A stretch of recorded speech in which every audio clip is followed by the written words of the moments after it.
हाय दोस्तों। कैसे हैं आप लोग। आशा करता हूँ आप सब लोग पढ़ाई और मस्ती दोनों कर रहे होंगे। आपका इस डीएलएड क्लास में स्वागत है। हम लोग डीएलएड फर्स्ट सेमेस्टर का सामाजिक अध्ययन पढ़ रहे थे।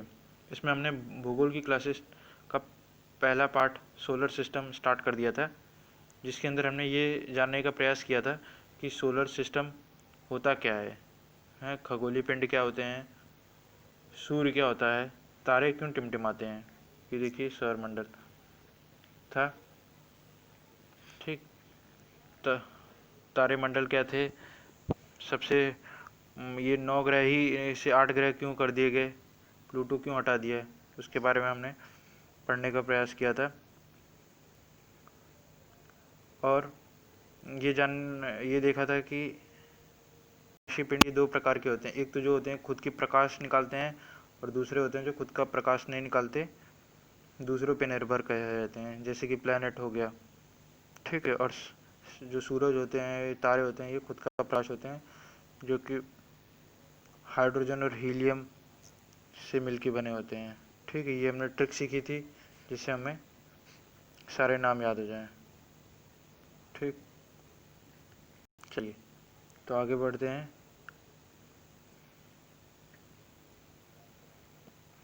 ये रहा। तो अब ये देखिए, जो ये हमारा सूरज है। ठीक।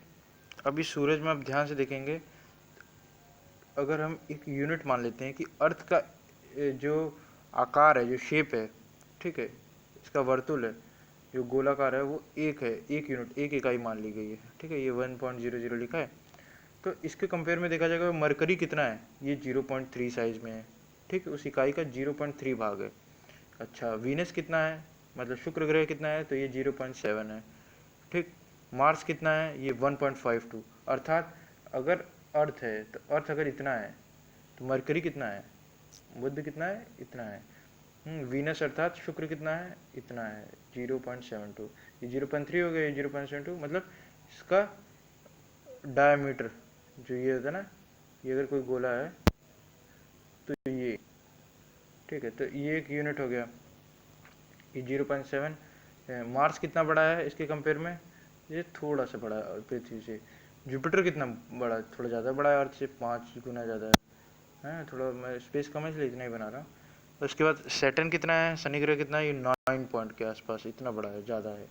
यूरेनस और भी बड़ा, और नेपट्टून 30 गुना ज़्यादा। ओके।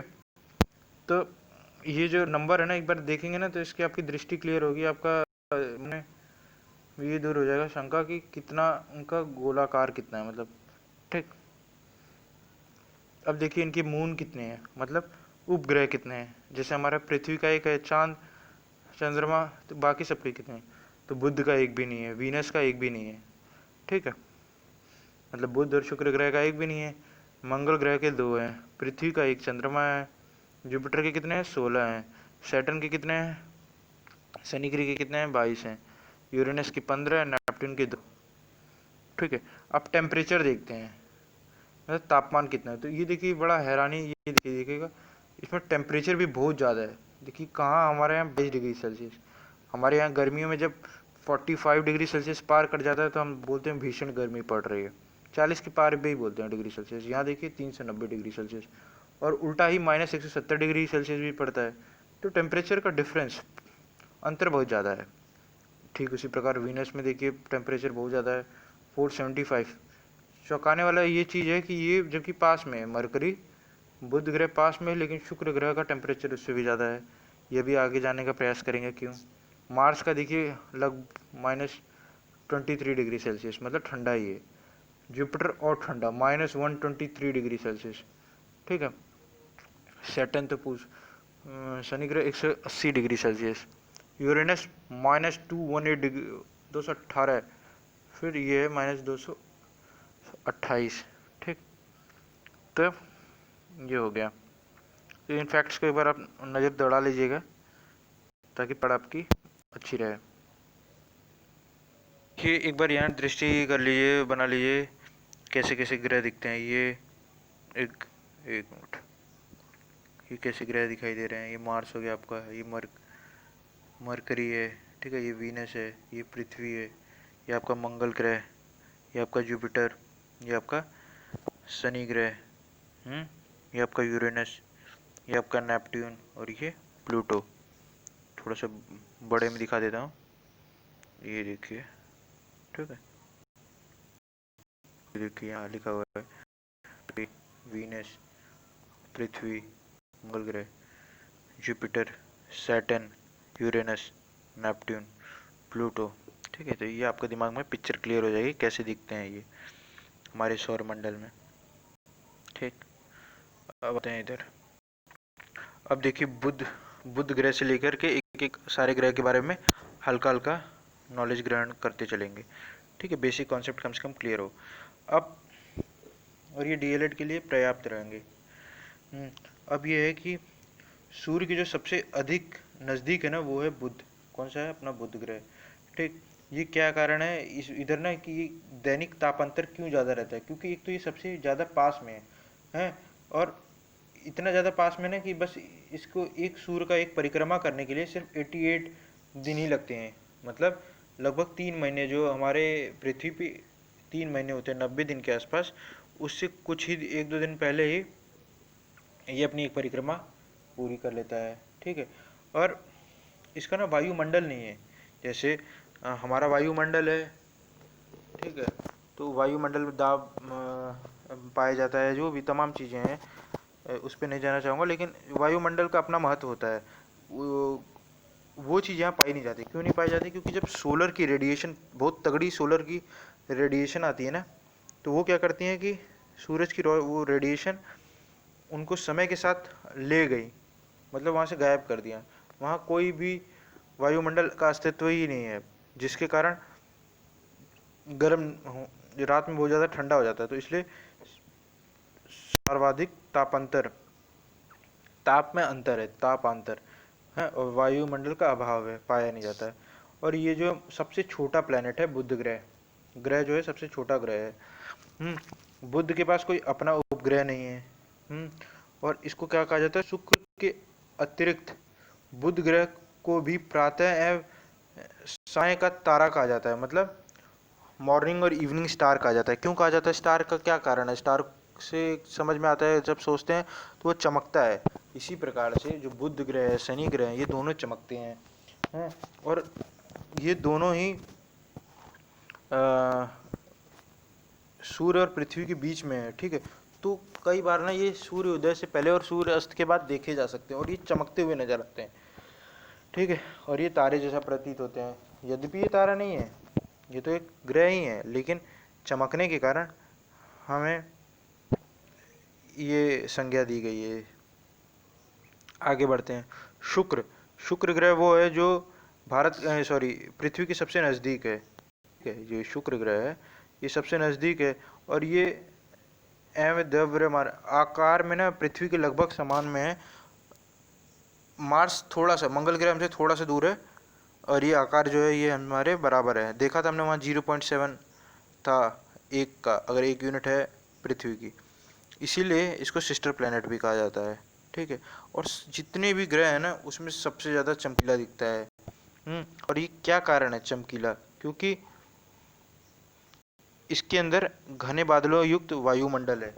जबकि क्या पढ़ा था थोड़ी देर पहले हमने, बुध में ये वायुमंडल जा चुके हैं सोलर रेडिएशन के कारण। शुक्र ग्रह का कोई अपना उपग्रह नहीं है। और इस ग्रह पर सर्वाधिक तापमान पाया जाता है। यह ग्रह घड़ी की सुई के अनुरूप, ठीक है, घूर्णन करता है, मतलब क्लॉकवाइज। जितने भी प्लैनेट हैं वो एंटी क्लॉकवाइज घूमते हैं, रोटेशन करते हैं।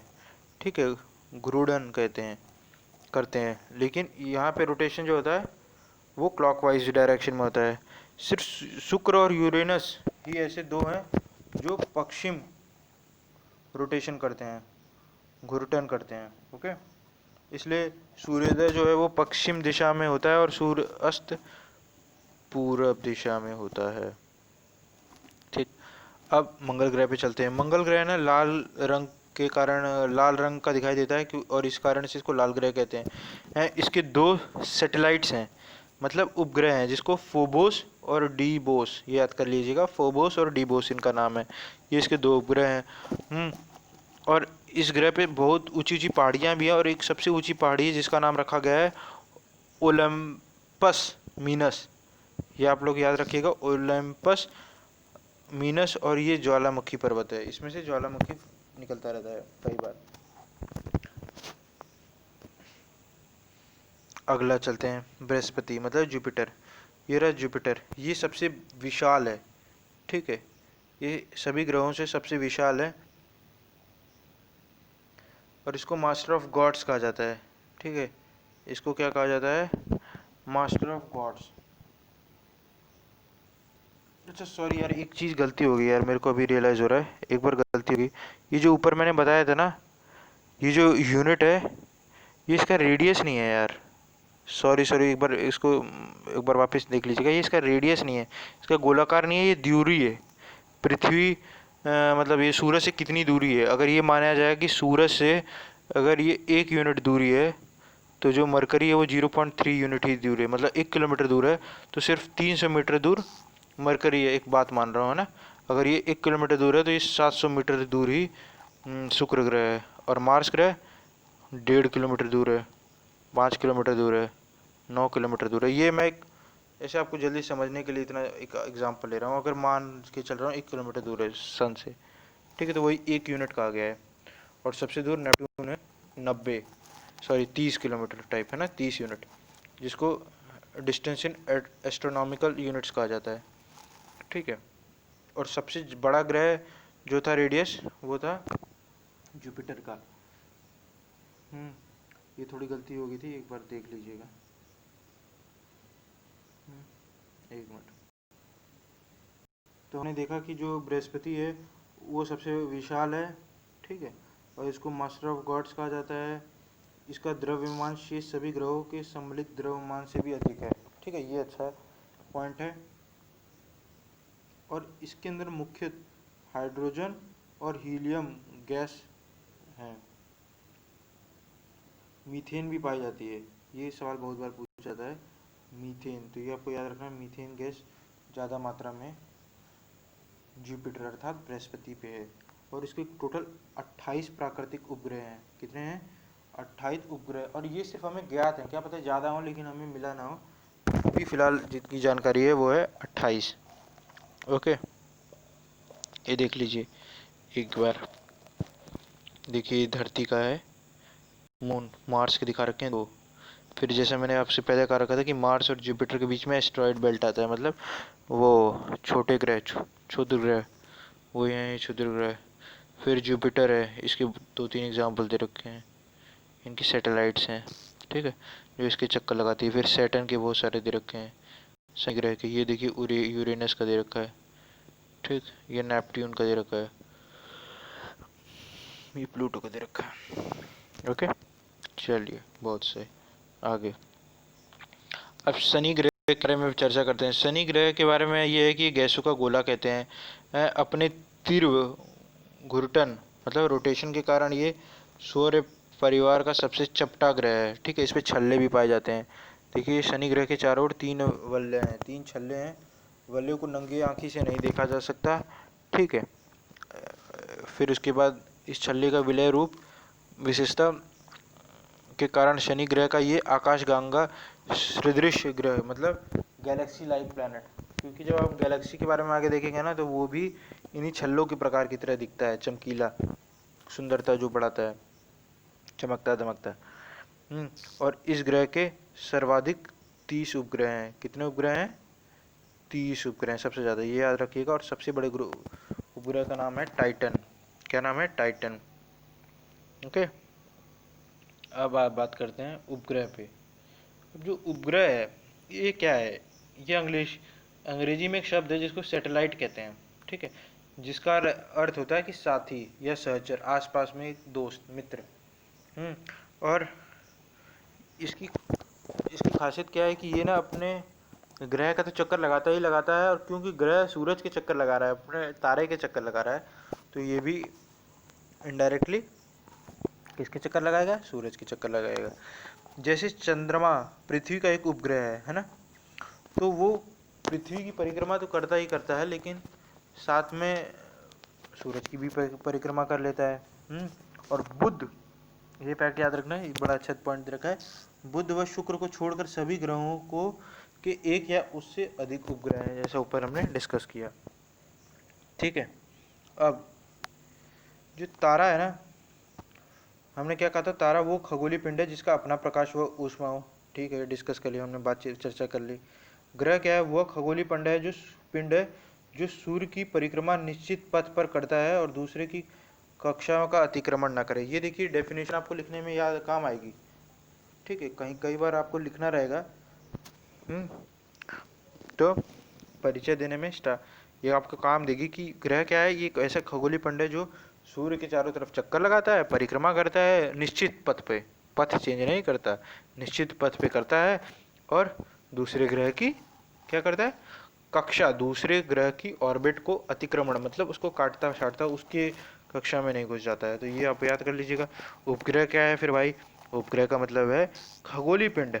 खगोलीय पिंड जो ग्रहों के चारों ओर उसी प्रकार परिक्रमा करते हैं जिस प्रकार एक ग्रह सूर्य, मतलब जो कार्य एक ग्रह सूर्य के साथ कर रहा है परिक्रमा के स्वरूप में, वही स्वरूप हमें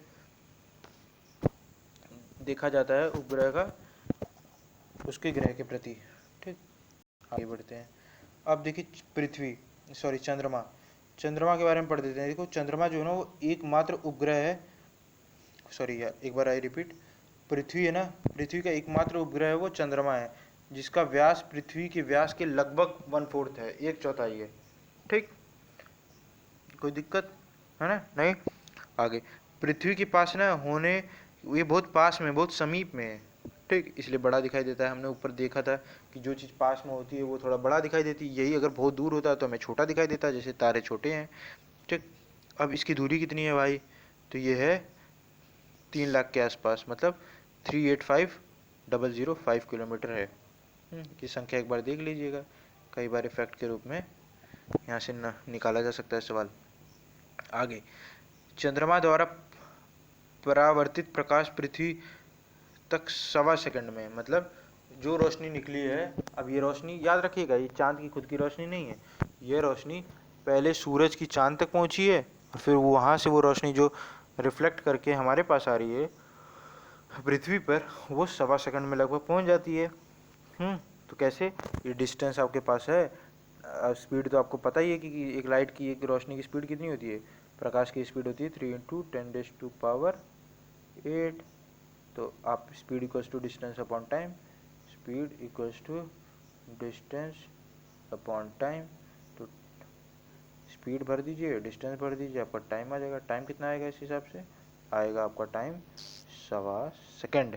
ठीक है, अब देखिए चंद्रमा पृथ्वी की एक परिक्रमा, देखिए ध्यान से, चंद्रमा जो पृथ्वी की एक परिक्रमा है ना, वो 27 दिन व 8 घंटे में, कितने, ये बहुत महत्वपूर्ण बात होने जा रही है यहाँ पे, 27 दिन व 8 घंटे में दूरी करता है एक परिक्रमा ये कर लेता है। ठीक है, और इतने ही समय में, ध्यान देना, ध्यान बिल्कुल कहीं और ना जाए, इतने ही समय में ये अपनी अक्ष पर भी घूर्णन करता है, मतलब जो उसकी रोटेशन है और एक रेवोल्यूशन है।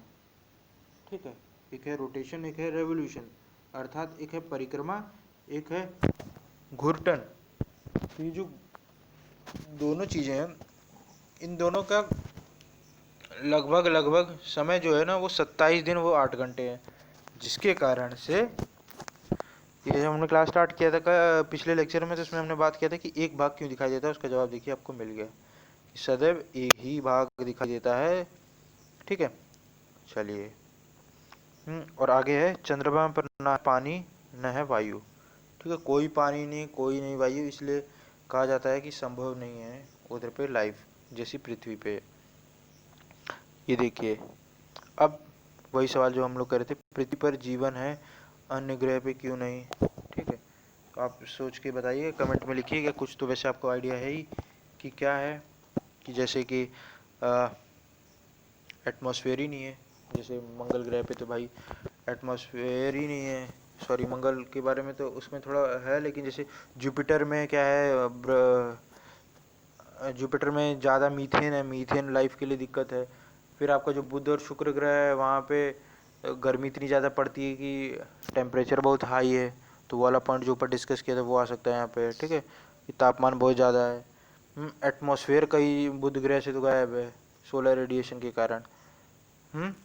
तो जब तापमान ही एक महत्वपूर्ण फैक्टर हो गया, और फिर पीछे चले जाइए जो दूर के प्लेनेट है यूरेनस और वहाँ का तापमान इतना कम है, इतना ज़्यादा कम है कि ठंडी के कारण जीवन ही संभव है, निर्जीव हो जाएंगी चीज़ें। तो ये सारी चीज़ें आप लिखिए, कुछ और भी आपके दिमाग में आता तो कमेंट में लिख सकते हैं। फिर भारत द्वारा कृत्रिम उपग्रहों के अंतरिक्ष में छोड़ने संबंधी जानकारी एकत्र करें। थोड़ा सा आपको जानकारी होनी चाहिए कि कृत्रिम मतलब आर्टिफिशियल, कृत्रिम मतलब आर्टिफिशियल, उपग्रह मतलब सैटेलाइट, ठीक है। तो जो आप टीवी चलाते हैं, ये इंटरनेट के माध्यम से आप पढ़ाई कर रहे हैं, तो इस सब में उपग्रहों का बहुत बड़ा भागीदारी है, ठीक है। तो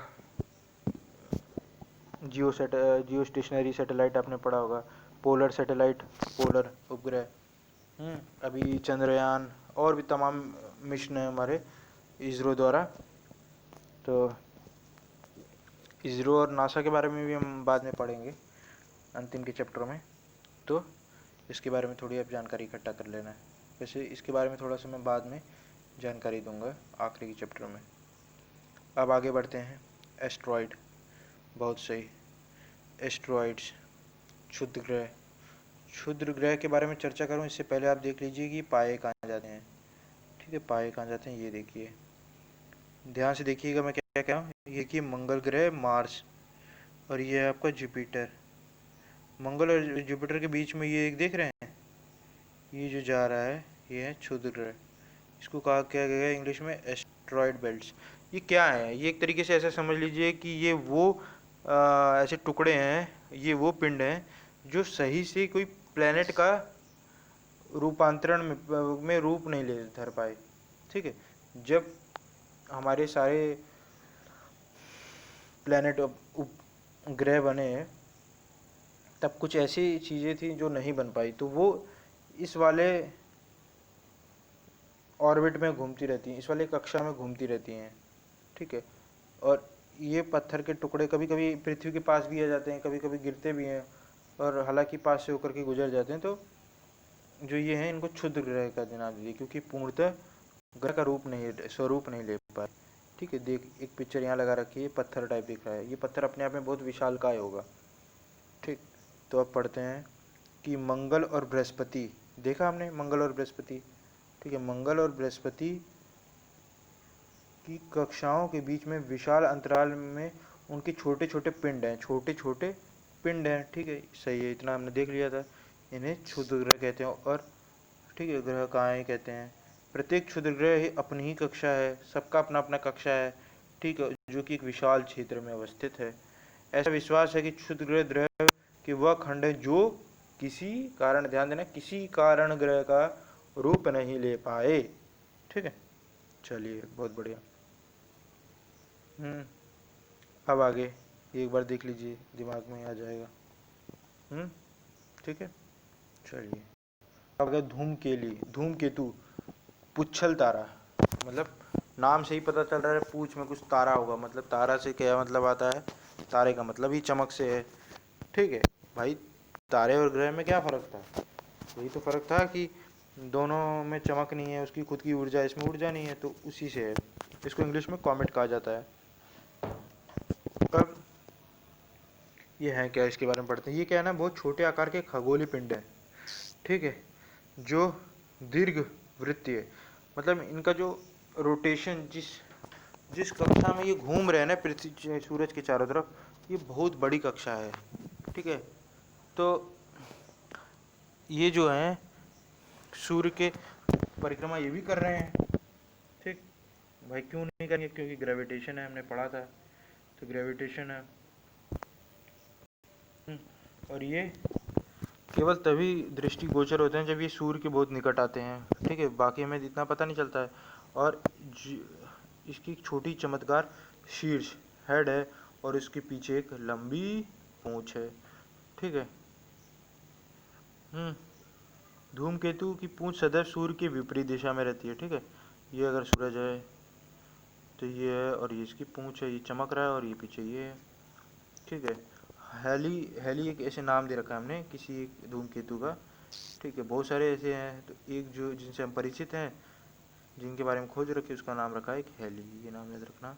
ये नाम से आपको पता रहेगा कि ये धूमकेतु है, ठीक है। और जो कि लगभग 76 वर्ष बाद प्रकट होता है। इससे पहला जो है ना 84 या 86, मुझे डेट याद नहीं आ रही, लेकिन 1986 या 1984 में पिछली बार देखा गया है।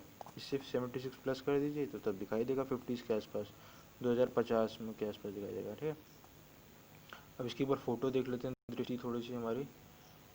ये देखिए, ये है, ये देखिए उसका हेड है, और ये इसकी पूंछ है, ठीक है। ये इसका हेड है, ये इसकी पूंछ है, ये इसका हेड है, ये इसकी पूंछ है, ये हेड है, ये इसकी पूंछ है, ठीक है।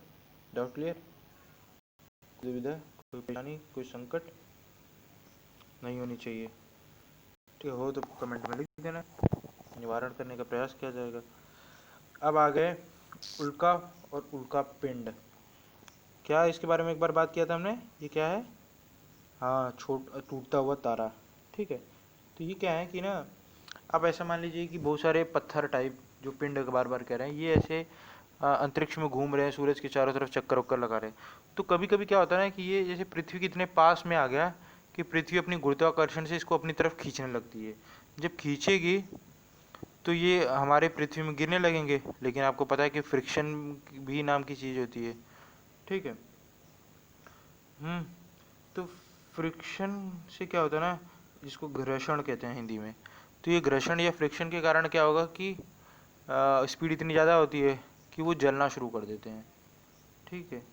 और अब कई पृथ्वी से पहुंचने से पहले ही वो आसमान में ही, वायुमंडल में ही जल के ख़त्म हो जाते हैं। कई कई बार ये पृथ्वी तक भी पहुंच जाते हैं, ऐसी बात नहीं है, बहुत बड़ा गड्ढा वड्ढा कर देंगे जहाँ गिरेंगे। तो चलिए देखते हैं इसमें क्या क्या लिखा है। ये देखिए, उल्काएं बहुत ही छोटे आकार के जैसे पिंड हैं जो सूर्य के चारों ओर परिक्रमा कर रहे हैं। यह अस्तित्व का ज्ञान हमें तब होता है जब इनमें से कोई संयोगवश पृथ्वी के वायुमंडल में प्रवेश कर जाता है। जब कोई उल्का पृथ्वी के वायुमंडल में प्रवेश करती है तो वायु के घर्षण से गर्म होकर ऊष्मा उत्पन्न होती है, ठीक है। देखिए क्या कहा, ये जब उल्का पृथ्वी में आ गई है तो घर्षण फ्रिक्शन के कारण ऊष्मा होगी, ठीक, और वो उल्का चमकने लगता है, और हमें ऐसा लगता है कि यह टूटता हुआ तारा है। अल्प समय में यह इवेपरेट गायब हो जाता है, ठीक है, और ये इसको टूटता तारा कहा जाता है, यद्यपि ये तारा नहीं है ना। और ये कुछ उल्काएं आकार प्रकार में इतनी अधिक बड़ी होती हैं कि वायुमंडल में पूरी तरह इवेपरेट या वाष्पित, ठीक है, के पूर्व ही पृथ्वी पर आ गिरती है, और उसको उल्का पिंड कहते हैं। अगर उल्काएं हैं, मीटियोर है, तो वो आसमान में ही खत्म हो जाएंगे, लेकिन बहुत बड़ा है मेटेरॉइड से, मतलब उल्का पिंड है, तो धरती पे गिर जाएंगे, ठीक है। इसकी फोटो देख लेते हैं भैया, ये रही इसकी फोटो, ठीक है। तो ये देखिए, ये आ रहा है, और ये फ्रिक्शन के कारण। कल्पना चावला की भी डेथ आपको याद होगा, आप उसके उनके बारे में पढ़ेंगे, तो उनका जो कुछ ही सेकंड या कुछ ही मिनट बाकी थे पृथ्वी पे पहुंचने के कारण, लेकिन कुछ सिस्टम की फेलियर के कारण, और फिर ये फ्रिक्शन वाला रोल एक्टिव हो गया, और वो आने से पहले ही जल गया, ठीक है। तो ये फ्रिक्शन का ही रोल हुआ था इसमें, ओके।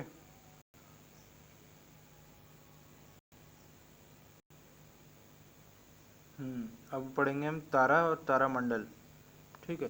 तो तारा और तारामंडल में क्या है कि ये वो खगोलीय पिंड हैं जिसमें प्रकाश और ऊष्मा उत्सर्जित होती रहती है, ठीक है, निकलती रहती है, तुमने पढ़ लिया, ठीक है। सूर्य भी एक तारा, ये भी पता है, पृथ्वी के नज़दीक होने के कारण ये बड़ा दिखाई देता है, पता चल गया, ठीक है। अन्य तारे हमें बिंदु के रूप में दिखाई देते हैं। क्यों दिखाई देते हैं भाई? क्योंकि ये बहुत दूर हैं, ठीक। तारे व दिन व तारों में पता दोनों टाइम पे रहते हैं, लेकिन दिन में हमें क्यों नहीं दिखाई देता? क्योंकि सूरज हमारे देखो यार पास में, ठीक है, उसका प्रकाश इतना ज़्यादा है कि नज़र नहीं आता हमें। जैसे देखिए यार, जैसे आप ये देखिए कि आप एक रूम में अंधेरा कर लीजिए, फिर आपने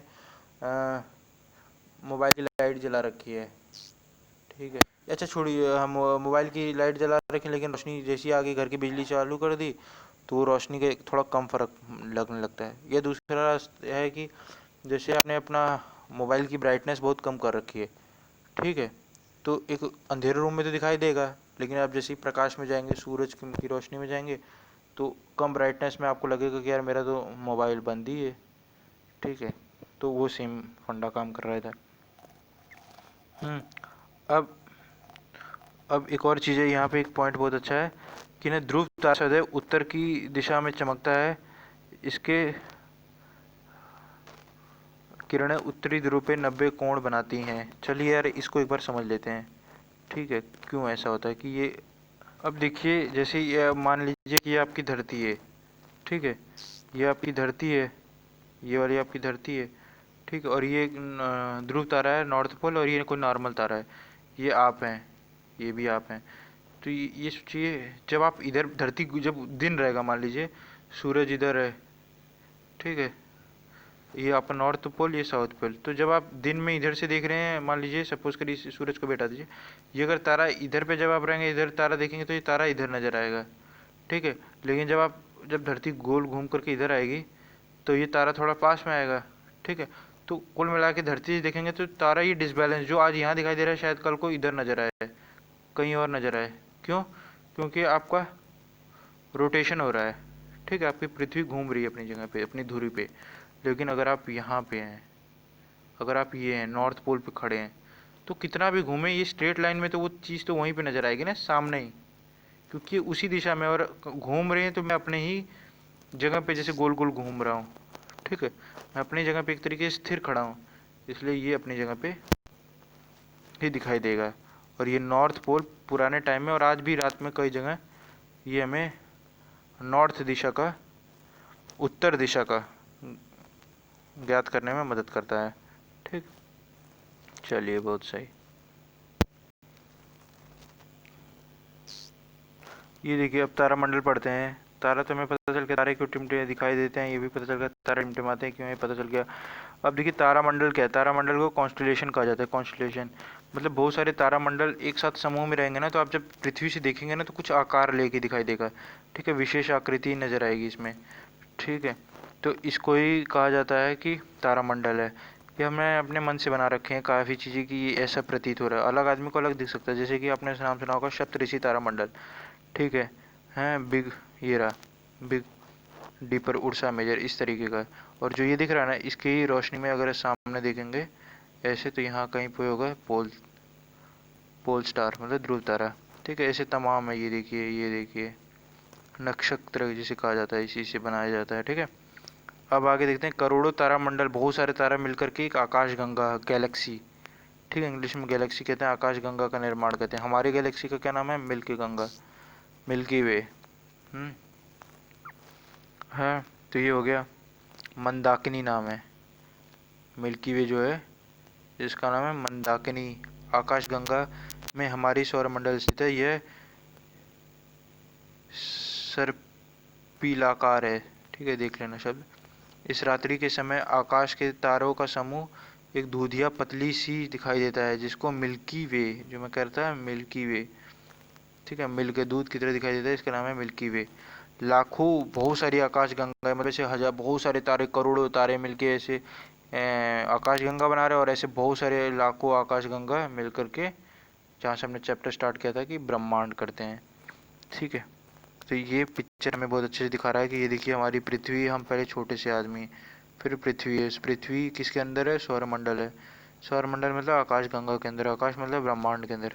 रिपीट, देखिए ब्रह्मांड के अंदर क्या? आकाश बहुत सारी, लाखों करोड़, लाखों आकाश गंगा के अंदर बहुत सारे सौरमंडल, लाखों करोड़। उसके अंदर एक हमारी छोटी सी पृथ्वी, उसमें हम जैसे लाखों करोड़, लाखों लोग, आदमी, करोड़ों, ठीक है। तो ये एक बार देख लीजिए आपके दिमाग में, क्या आप ब्रह्मांड के साथ अपना संबंध बना सकते हैं? आप पृथ्वी पर हैं तथा पृथ्वी सौरमंडल का भाग है। हमारा सौरमंडल आकाश मिल्की वे का एक भाग है, जो स्वयं ब्रह्मांड का हिस्सा है। देखिए हम कितने छोटे हैं। चलिए आगे बढ़ते हैं, ये एक बार देख लीजिए। ये आपका सूरज हो गया, रिवाइज हो जाएगा आपका, देख लीजिए एक बार। ये आपका सूरज हो गया, ये पृथ्वी हो गया, 365 डेज लगाती है। एक सफ़र पूरा करने के लिए। ठीक है जी। नेपट्टून देखिए 1648 ईयर्स लगाता है।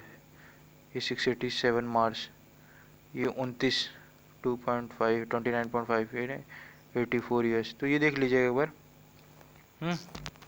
और ये दिखा रखा है कि ये एक आकाश गंगा, ये दूसरा आकाश गंगा, ये तीसरा आकाश गंगा, ऐसे बहुत सारे आकाश गंगा, छोटे छोटे आकाश गंगा दूर दिखाई दे रहे हैं। पूरा मिलके ब्रह्मांड है। ठीक है, इसमें किसी में एक हम लोग होंगे, हमारा ये अंतरिक्ष का एक पिक्चर। ठीक, चलिए हमारे सारे सवालों पे खटाखट कर लेते हैं। तो देखिए हमने कितना सीखा है। पहला क्या है, सूर्य का प्रकाश कितने समय में पृथ्वी पहुंचती है? तो कितने, क्या है आंसर? पहला है क है 8 सेकंड, 8 मिनट, फिर 80 मिनट, फिर 80 सेकंड। तो 8 मिनट है, ये हमने देखा था। Speed equal to distance upon time. ठीक है,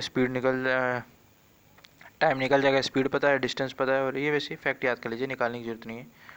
फिर सौर मंडल में कितने ग्रह हैं? पहले देखो आपको पता था 9 हैं, होते थे, लेकिन अब कितने हैं? 8 हैं। क्यों है? क्योंकि कुछ ग्रह के नियम बनाए थे जिसके अंदर से प्लूटो नहीं करता था। क्यों नहीं करता था? जैसे एक एग्जाम्पल, अतिक्रमण कर देता है दूसरे की कक्षा का। अब पृथ्वी का जुड़ा हुआ ग्रह किसे कहते हैं? ठीक है, किसको कहते हैं? शुक्र की तरह कहते हैं, क्योंकि एकदम इसका पास में है। एक तो पास का मतलब नहीं है, मतलब इसका लगभग साइज हमारे बराबर है। ठीक।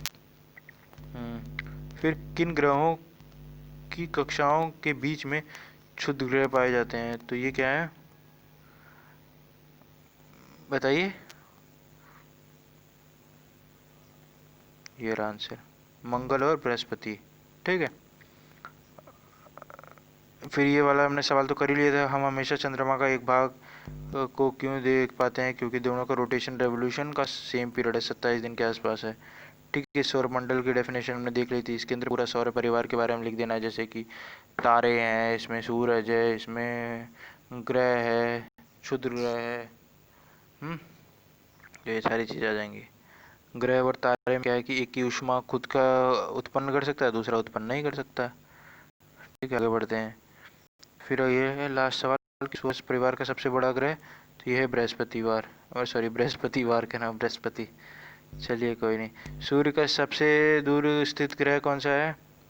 तो सबसे दूर ग्रह है इसमें नेपच्यून। करोड़ों तारामंडल का समूह आकाशगंगा।